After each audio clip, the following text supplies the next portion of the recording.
Today I'm going to be showing you how to use the pitch wheel to turn one note into several notes. It's a really cool trick that comes in handy. This tutorial is brought to you by Syntorial, the ultimate synthesizer tutorial. Click the link above and check that out. We're going to be using Reason today, Reason's Thor. Here's what you heard during the intro.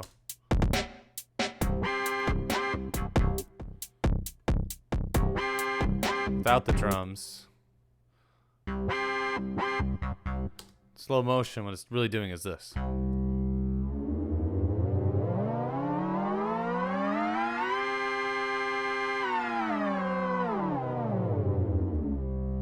As I push the pitch wheel up, it separates into three notes and creates a chord high up.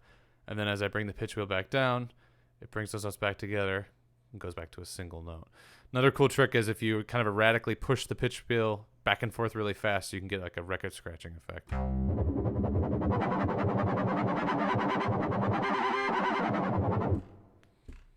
So I'm going to show you how to make this. Here we have a plain ordinary sound to start with.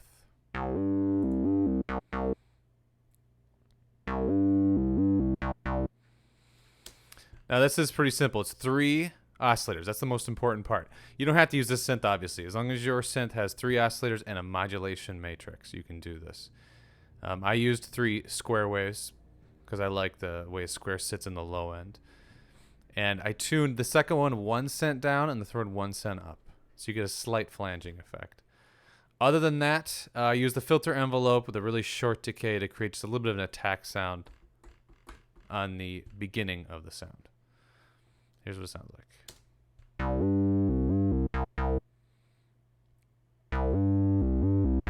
Now right now the pitch wheel is doing what it always does. It brings the note up and it brings it back down. I'm going to turn off the regular routing here. So now pitch wheel does nothing. Instead, we're going to use the modulation matrix, and we're going to bring up 3 instances of the pitch wheel.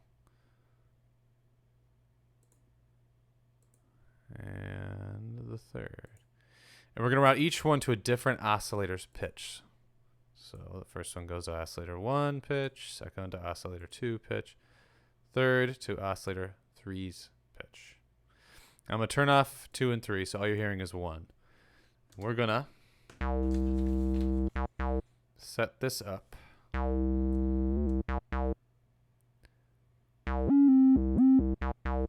Bring it up to that note. Now the second oscillator, we're going to bring it up, set it up to modulate that pitch a little higher than the first. Together. So now since the pitch wheel is modulating the first 2 pitches of oscillator 1 and oscillator 2 to a different point, it suddenly creates a chord. And we'll do the same thing with the third oscillator. We're going to make that one even higher.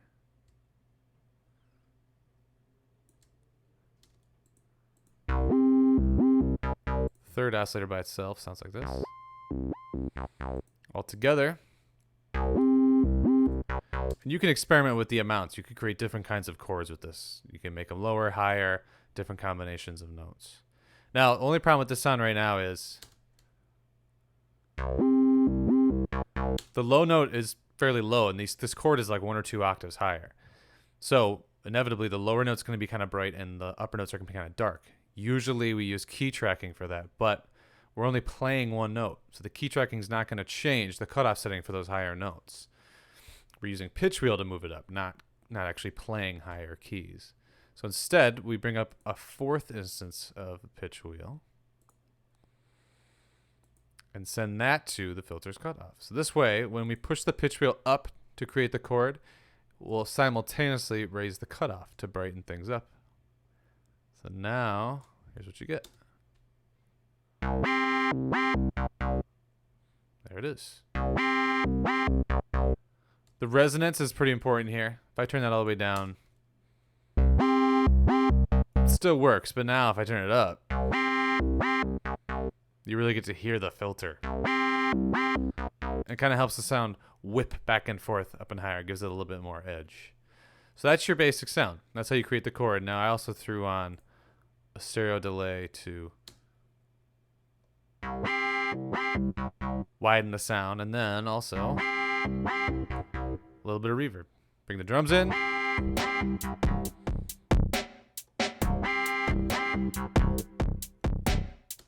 And that's the pitch bend trick. Thanks for watching. Once again, check out Syntorial. It is this big, fully interactive tutorial software that'll enable you to make your own sounds faster and easier. Thanks for watching.